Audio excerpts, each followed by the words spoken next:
हाँ जी सर, क्या आज का मामला है जो प्रेस वार्ता रखी गई है, क्या पूरा मामला क्या? देखिए, हमारी नीलोखेड़ी विधानसभा में एक मुद्दे तो कई हैं, लेकिन प्रमुखता से आजकल एक मुद्दा छिड़ा हुआ है। हमारी टीम 24 घंटे हमारे नीलोखेड़ी हल्के की जनता की समस्याओं को जानने के लिए, उनको सुलझाने के लिए हर प्रकार से कार्य कर रही है। मैं 24 घंटे लोगों के बीच में रह के उनकी जो समस्या है उनके बारे में जानने का प्रयास करता हूं। इसी बीच हमें एक सूचना मिली कि हमारा जो तरावड़ी सरकारी अस्पताल है उसके पास से धर्मपाल गोंदर जो विधायक हैं, नीलोखेड़ी के मौजूदा विधायक हैं, वो अपने निजी व्यक्ति को फायदा पहुंचाने के लिए एक सड़क का निर्माण सरकारी अस्पताल की जमीन में से करवाना चाह रहे हैं। उसके पीछे उनकी जो मंशा थी वो हमें सबको समझ आई। उसके बाद हमारे सारे शहरवासी और आसपास के गांव के लोग पूरे हल्के से हमारे साथी वहां पे गए सरकारी अस्पताल पे। मौके पे हमने सारी चीजों का वहां पे देखा, समझा। उसके बाद हम इस निष्कर्ष पे पहुंचे कि ये मुद्दा जनहित का नहीं है। इस सड़क से किसी को कोई लाभ नहीं होने वाला एक व्यक्ति के अलावा। और इस सड़क को निकालने में जो विधायक धर्मपाल गोंदर ने जो तेजी दिखाई है, वो तेजी अगर वो अपने दूसरे विकास कार्य में दिखा लेते तो कहीं ना कहीं हल्के का विकास होता। धर्मपाल गोंदर के जितने भी इसके आदमी थे, कार्यकर्ता थे, उन्होंने हमें बदनाम करने का प्रयास किया कि हम अपने जो धर्मपाल गोंदर द्वारा करवाए जा रहे विकास कार्यों में हम बाधा डाल रहे हैं। उसका प्रत्यक्ष उदाहरण, उसके स्पष्ट प्रमाण आज हमारे पास हैं। जो ये लोग कहते थे कि इनके ये केवल अपनी राजनीति चमकाने के लिए, अपना नाम आगे बढ़ाने के लिए इस मुद्दे में आए हैं, उन सब के जवाब में ये एक डाटा है, ये एक एप्लीकेशन है जो हाउस में आज मीटिंग हुई थी नगर पालिका तरावड़ी में। इस पे 10 एमसीओ के सिग्नेचर हैं कि ये कार्य जनहित का नहीं है। और सबसे आश्चर्यजनक बात क्या है? सबसे आश्चर्यजनक बात यह है कि जो व्यक्ति वहां कल ये बात कह रहे थे कि ये केवल अपनी राजनीति चमकाने आ रहे हैं, ये बहुत भारी नेता हो गए हैं, तो मैं उस आदरणीय व्यक्ति से भी ये बात मीडिया के माध्यम से कहना चाह रहा हूं कि ये जो मोहर लगी है, ये जो सिग्नेचर हुए हैं, मैं एक बार आपको थोड़ा सा डिटेल में बताने का प्रयास करता हूं, कम शब्दों में। निवेदन है कि जैसा आप संज्ञान में आए, सरकारी अस्पताल के बीच से सड़क निकालने बारे कार्रवाई की जा रही है। आपसे अनुरोध है कि सरकारी अस्पताल पहले ही 2 सड़कों से जुड़ा हुआ है, इसमें पहले ही जगह कम है और सड़क के निकालने से जनहित का कार्य नहीं होगा, बल्कि पार्किंग की जगह कम हो जाएगी। इस पे 10 एमसी और उन चेयरमैन साहब के भी सिग्नेचर हैं। ये ऑन रिकॉर्ड है, ये डेट इस पे है 21/2/2023। तो ये लोग जो हमें बदनाम करने का प्रयास कर रहे थे, ये उनके मुंह पे करारा तमाचा है। ये आज जो मीटिंग हुई है, क्या आज जनहित के मुद्दे बदल गए? पूरे शहर तरावड़ी की जनता ने अपने अपने जनप्रतिनिधियों को कहा कि गौरव ने अगर कोई प्रयास किया है, उसके साथियों ने अगर कोई प्रयास किया है, हम सब शहरवासियों ने, हल्का वासियों ने अगर कोई प्रयास किया है तो उसके लिए आगे आना चाहिए। उसी दबाव में, जनता के दबाव में, जो ये लोग कल कह रहे थे कि तरावड़ी में हमारा क्या है, हमारे ऊपर दादे खेड़े का आशीर्वाद है, मेरा दादा खेड़ा है यहां तरावड़ी में, और उन्हीं के आशीर्वाद से हम सब ये काम कर रहे हैं, उन्हीं की प्रेरणा से हम ये सब काम कर रहे हैं। नहीं तो किसी व्यक्ति का इतना सामर्थ्य नहीं है कि वो किसी भी व्यक्ति के लिए 1 रुपए का भी सहारा लगा सके। ये केवल और केवल उनके आशीर्वाद से ही संभव है। तो ये उस बात का प्रमाण है। रही बात आगे की, इन्होंने कहा कि धर्मपाल गोंदर के एक व्यक्ति ने कहा कि धर्मपाल गोंदर की टीम एकत्रित है और हमने विकास कार्यों में हम बहुत तेजी से कार्य करवा रहे हैं। मैं उस व्यक्ति से कहना चाहता हूं और उसी के संदर्भ में धर्मपाल गोंदर जी से भी अनुरोध करता हूं कि धर्मपाल गोंदर जी, आपका जो मार्केट वैल्यू है, जो आपकी जो पूरे हल्के में जो अब चर्चा है, उसका अंदाजा केवल आप इतनी बात से लगा लेना कि जिनके भरोसे पे आप इस हल्के में चल रहे हैं, जिनके साथ आप शुरू से हैं, जो आपके प्रतिनिधि हैं, जो आपके चेहरे हैं हल्के में, उन्होंने हमेशा भ्रष्टाचार से जुड़े हुए काम करने का प्रयास किया है। उसके हमारे पास प्रॉपर रिकॉर्डिंग है, उसके हमारे पास प्रॉपर प्रमाण है। जो ये लोग काली भेड़े कांग्रेसियों को बताते हैं कांग्रेसी होना कोई जुर्म है? कांग्रेसी होना क्या कोई अपराध है? कांग्रेस ने इस देश को आजादी के बाद, जब हमारे देश में कुछ भी नहीं था, सब अंग्रेज ले गए थे, अर्थव्यवस्था हमारी बिल्कुल चरमरा गई थी, वहां से देश को खड़ा करने में कांग्रेस ने सबसे बड़ी भूमिका निभाई। उसी कांग्रेस के बारे में आज बोल रहे हैं हमें अपने कांग्रेसी होने पे गर्व है, हुड्डा साहब का कार्यकर्ता होने पे गर्व है। उस व्यक्ति ने पहले ऐसे कई काम किए हैं। धर्मपाल गोंदर जी, आप इन जो ये लोगों से काम के बदले ये गिनियां मांगने का जो काम करते हैं, मैं नाम नहीं लेना चाहूंगा उस व्यक्ति का, हमारे आदरणीय हैं, साथी हैं, लेकिन राजनीति के हिसाब से अगर ये हमारी जनता का नुकसान करना चाहेंगे तो हम भी उनका पलटवार करने में देरी नहीं लगाएंगे। इन्हीं की जो बात है, जो इनके द्वारा कहीं ना किसी प्रकार से तथ्यों को छिपा के अपने निजी फायदे लेने की बात है, उसकी जांच के लिए भी हमने प्रॉपर एक रिपोर्ट तैयार की है। हमारे जो साथी वकील है, हमने उनसे भी सलाह की है। उसके बाद आ जाती है बात नगर पालिका की। नगर पालिका में पार्क की जो बात है, नगर पालिका द्वारा एक पार्क का जो एक घोषणा की गई कि पार्क बनेगी, धर्मपाल गोंदर जी ने अपने श्रीमुख से ये बात कही कि यहां पे एक पार्क बनेगी।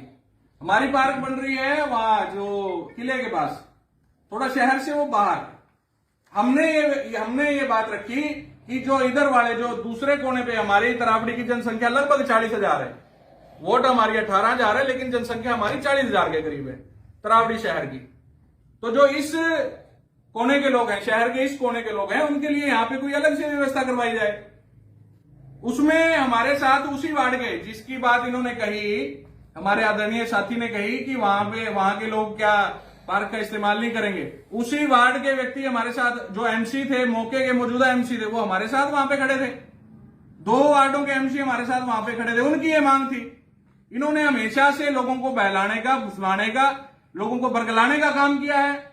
और अब हमारी सीधी सीधी चेतावनी है, सीधी सीधी बात है कि अगर कोई भी विकास कार्य नहीं होता है, हमारे कॉलेज की बात है, कॉलेज 5 साल से रुका हुआ है, क्या इतना लंबा, ज्यादा साल से रुका हुआ है, 5 से भी ज्यादा साल से रुका हुआ है, उसका कार्य क्यों नहीं शुरू हो रहा, वो क्यों नहीं कंप्लीट हो रहा? उसके लिए इन्होंने कहीं और बिल्डिंग ली हुई है, मैंने सुनने में आया कि उसका भी रेंट बड़ा भारी भरकम है। तो उस कॉलेज के लिए कोई तत्परता हमारे विधायक ने नहीं दिखाई, केवल उस जमीन के टुकड़े के लिए 15 दिन में चंडीगढ़ सीएम के पास जाके वो ले आए, जिसका आज उनके जो तरावड़ी शहर के 10 एमसी और चेयरमैन ने क्लियरली लिख के दे दिया, क्योंकि जनता की आवाज को कोई भी विधायक, मंत्री या मुख्यमंत्री नहीं रोक सकता। जनता की आवाज सर्वोपरि होती है। आज जनता हमारे साथ खड़ी है, इसी वजह से हमारी ये एक बहुत बड़ी जीत है, हमारी पूरी हल्का वासियों की जीत है, हमारे शहरवासियों की जीत है कि ऐसे लोगों को जो अपनी ओछी राजनीतिक हथकंडों द्वारा दूसरों को अपमानित करने का प्रयास करते हैं, ऐसे लोगों के मुंह पे सीधा सीधा तमाचा है। उसके बाद आ जाती है कि बात जो ये जातिवाद की बात है, जातिवाद फैलाने का इन्होंने काम किया। विदेशों से कॉल करके, विदेशों से वीडियोज भिजवा के ये मुझे धमकी देने का भी प्रयास कर रहे हैं। धमकी मुझे दिलवाई गई। यहाँ के अपने लोकल कार्यकर्ता, नहीं कहूंगा मैं उनको, लोकल गुंडों से मुझे फोन करके धमकी दिलवाई गई। मैं आप मीडिया के माध्यम से उन सबको कहना चाहूंगा कि हम सभी एक हैं, हम हल्कावासी एक हैं। ये जो शरारती तत्व हैं, ये जो गुंडे हैं, जिन्होंने हर चुनाव में बदमाशी करने का काम किया, आप सभी कान खोल के सुन लो कि अब यहां पे बदमाशी नहीं चलने वाली। ना हम पहले कभी डरे थे, ना हम कभी आज डरे हैं। बात रही काले झंडे की, आप हमारे हल्के का नुकसान कर रहे हो। अगर आपने ऐसा कोई कार्य दोबारा किया तो मैं गौरव बख्शी दोबारा कह रहा हूं ये बात कि अगर आपने कोई गलत काम किया तो हम सभी काले झंडे लेके आपको इस हल्के से, इस शहर से बाहर भगाने का काम करेंगे। किस अधिकार से आप हमारी आवाज को दबाने का प्रयास कर रहे हैं? हमें सारे कायदे कानून पता है। मैं एक लॉयर हूं, मुझे इस बात का पता है कि हमें कितना बोलना है, क्या बोलना है। शब्दों की मर्यादा रखना सीखिए। आप इतने बड़े संवैधानिक पद में हैं, आपको ये नहीं पता कि एक साथी से बात कैसे की जाती है? और काले झंडे के विरोध में आपकी जो हड़बड़ाहट है, जो आपके विरोध की जो एक पूरी लहर चल रही है पूरे हल्के में लहर चल रही है, इनको बाहर से भी अपने ब्लॉक समिति के चेयरमैन भी बुलाने पड़ गए, अपने वाइस चेयरमैन भी बुलाने पड़ गए। तो आप इस बात को समझ सकते हो कि हड़बड़ाए हुए हैं, ये घबराए हुए हैं कि हम इतना अच्छा काम कैसे कर पा रहे हैं। हमारी टीम इतना अच्छा कार्य कैसे कर पा रही है? अभी थोड़े दिन पहले मैं गोंदर गया था। मेन मुद्दा है कहां से छिड़ा, सबसे बड़ा मुद्दा है क्यों छिड़ा। गोंदर गांव में मुझे उनके गांव वासियों ने बुलाया, अपनी समस्याओं के बारे में बुलाया, मुझे वहां पे ये पगड़ी देके सम्मानित किया। उस गांव ने, गोंदर गांव ने, जिस गांव से ये हैं, उस गांव ने मुझे पगड़ी देके सम्मानित किया। वहां के लोगों ने जो समस्याएं बताई, वहां से एक इनके जो गढ़ था, इनका जो इनका घर था, गोंदर था, वोट वैसे इनकी करनाल की है, मुझे ऐसा लगता है। तो वहां के लोगों ने मुझे इनकी सारी जो इन्होंने कार्य किए वो बताए। कोई भी वहां पे विकास कार्य नहीं हुआ, सारी सड़कें टूटी पड़ी हैं, सारे जोड़ तालाब गंदे हैं, कोई व्यवस्था नहीं है, कोई कानून की व्यवस्था नहीं है, आए दिन लोग परेशान हो रहे हैं। तो जब इनको ये पता लगा कि इस गांव में ये बात होगी, हमारा कार्यक्रम उन लोगों ने करवाया, तो उसके बाद वो थोड़ा घबरा गए कि हमारे गढ़ में सेंध लगी, तो अब इस गौरव बख्शी का कुछ करना पड़ेगा।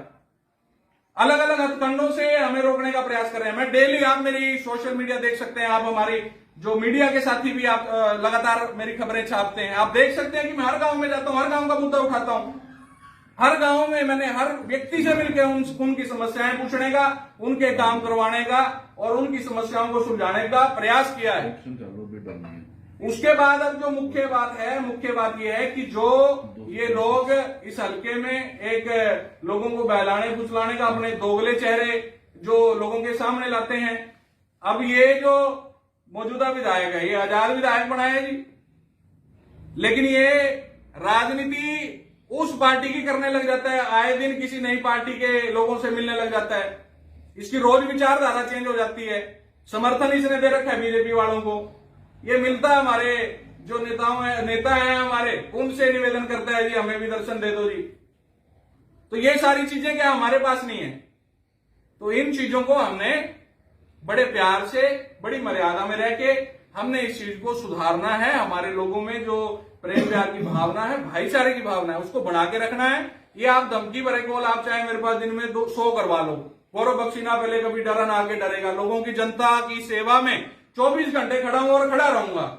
इन गिदड़ बब्कियों से हम डरने वाले नहीं है। कानून व्यवस्था की आप बात देख ही सकते हैं, सत्ता इनकी है, ये जो मर्जी कर सकते हैं, लेकिन हम सभी एक हैं और हम सब जब एक हैं तो ये हमारा कुछ नहीं बिगाड़ सकते। कितने पार्षद आप? देखिए ऐसा है, ये सिग्नेचर हैं लगभग 11 पार्षदों के, 10 पार्षदों के और एक चेयरमैन। 15 में से 10 आपके। ये कब लिखी थी जी एप्लीकेशन? जी कब लिखी थी जी? ये आज की है जी, आज मीटिंग हुई थी और सरकारी अस्पताल के बीच से सड़क निकालने के बारे, हाउस में पास ना करने बारे। तो सौंपी गई, किसको सौंपी है जी? ये सचिव नगर पालिका के माध्यम से सौंपी गई है। किसको जी? ये सचिव नगर पालिका की, ये आप देख सकते हैं जी, ठीक। इसमें चेयरमैन साहब के भी साइन है, जो हमें ये कह रहे थे कि ये सड़क ना 24 घंटे में, ये हमारी खबर का ही असर है, आप सबकी खबर का ही असर है कि 24 घंटे में ये आप सब साथियों की सबसे बड़ी जीत है, हल्का वासियों की जीत है, शहर वासियों की जीत है। 24 घंटे में इनको घुटने टेकने पड़े और खुद आगे सिग्नेचर करने पड़े। इससे बड़ी बात मैं और क्या कहूंगा। दूसरी जो उन्होंने अमर्यादित भाषा का प्रयोग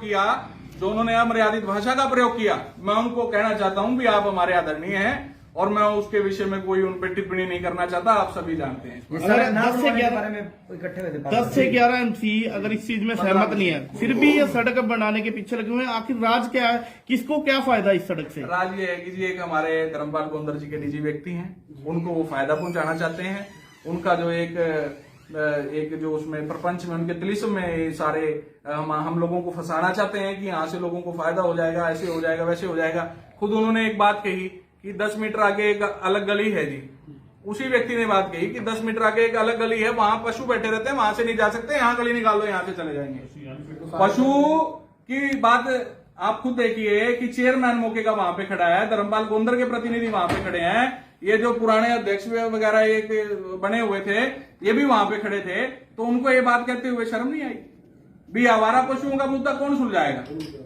आवारा पशुओं का मुद्दा सुलझाने का काम उन्हीं का है जो वो बात हमें कह रहे हैं। आप हमें अपनी बागडोर सौंपो और मैं आपको बिल्कुल वादे के साथ कह रहा हूं, 7 दिन में इस हल्के को पूरे राज्य में नंबर 1 बनाने का काम हम सभी जनता, सभी हल्कावासी मिलजुल के करेंगे। अब नगर पालिका की तरफ से क्या कुछ कहा गया है इस मामले को लेकर? क्या आश्वासन है जिनका नगर देखिए, पालिका? आश्वासन अब इन सब ने तो इस मामले में अपनी असहमति जता दी है कि ये जनहित का कार्य नहीं है। उन्होंने हमारे पक्ष की बात कही, सभी 10 एमसी ने और चेयरमैन साहब ने भी, और अब ये कार्य आगे नहीं है। तो फिलहाल उसको रोक दिया गया काम? बिल्कुल रोक दिया गया। अगर अब भी इस सड़क को लेकर चर्चा चले या सड़क बनाई जाए तो आगे की आपकी क्या रणनीति रहेगी? देखिए, ऐसा है जी, ये जब सभी ने ये चीजें लिख दी हैं कि ये जनहित का कार्य नहीं है, तो अगर फिर भी विधायक अपनी बदमाशी से, अपने जो इनके लोकल जो ये कार्यकर्ता है उनसे दबाव बनवा के ये काम करने का प्रयास करता है, तो हम सभी हल्कावासी, शहरवासी उनको रोकने का प्रयास करेंगे और किसी भी हाल में जनता के साथ गद्दारी नहीं होने देंगे। एक काले झंडे की बात आपने की बीच में, क्या मतलब है उस काले झंडे? आप पर आरोप लगाया सर कि अब काले झंडे दिखाएंगे तो हम विधायक। देखिए, बात हुई हिम्मत की, जुलूस निकालने की। मैं मीडिया के माध्यम से बात कहना चाहूंगा कि जुलूस उस व्यक्ति का निकाला जाता है जो बच्चा घाट की जमीनों को गलत तरीके से कब्जाने का प्रयास करते हैं। जुलूस उन लोगों का निकाला जाता है जो जनता की भावनाओं के साथ खिलवाड़ करके केवल अपनी जेबें भरने का काम करते हैं। जुलूस उन लोगों का निकाला जाता है जो 36 पार्टियों के साथ होते हैं। 36 बिरादरी के साथ तो हम जैसे लोग रहते हैं, ये 36 पार्टियों के साथ रहते हैं। धर्मपाल गोंदर की कोई पार्टी है? कोई पार्टी नहीं। आजाद विधायक है। समर्थन किसको दिए? बीजेपी को। ये जो उसके कार्यकर्ता हैं, ये हमारे आज अभी कल दीपेंद्र सिंह हुड्डा जी गेड़ा मार रहे हैं यहाँ पे, सारे हाथ जोड़ के ऐसे खड़े हो जाएंगे। ये केवल चाटुकारिता करनी जानते हैं, ये केवल चापलूसी करना जानते हैं, ये केवल अपनी जेबें भरने के लिए ये कुछ भी किसी भी हद तक जा सकते हैं। काले झंडे दिखाने की बात रही बात हिम्मत की, आप अपने मुख्यमंत्री से इस बारे में सीआईडी की रिपोर्ट ले लीजिए, आप अपने शिक्षा मंत्री से इस बारे में सीआईडी की रिपोर्ट ले लीजिए। 2 बार विधानसभा के घेराव, 1 बार मुख्यमंत्री के घेराव, 2 बार शिक्षा मंत्री के घर का घेराव। काले झंडे दिखाना छोड़िए, आपका जो जनता है, जनता अपने पे आ गई। आपने अगर उनको ऐसी सताया तो उसके बाद आपका घर के बाहर ही बैरियर लगा के, धरना लगा के बैठ जाएंगे। ये बात अपने मुख्यमंत्री से और बाकी मंत्रियों से पूछने का काम कर लीजिए। ये सारे रिकॉर्ड जो हमारे पुराने के रिकॉर्ड हैं वो आप निकाल के देख लीजिए। ये इन सभी मंत्रियों ने जब जब जनता के साथ खिलवाड़ करने का काम किया है, जब जब अपनी जन विरोधी नीतियों से जनता को परेशान करने का प्रयास किया है, तो ये आपका भाई, आपका साथी सबसे आगे खड़ा होके गिरफ्तारी देने में पहले नंबर पे रहा है। जी गुरु जी, अंतिम सवाल, इसके पीछे राज ये है जी कि क्या हम राजनीति से उठना चाहते हैं इस मामले से? जी बिल्कुल, आपका सवाल बिल्कुल आपने पूछा, उसका मैं बिल्कुल खुल के जवाब दूंगा।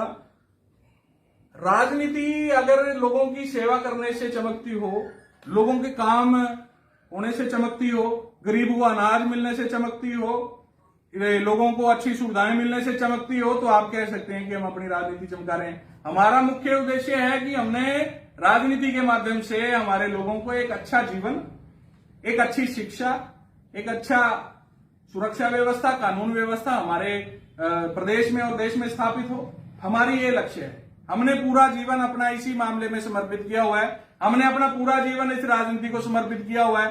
24 घंटे हम लोगों के बीच में रहते हैं, 24 घंटे हम लोगों की समस्याओं का निवारण करने का प्रयास करते हैं। और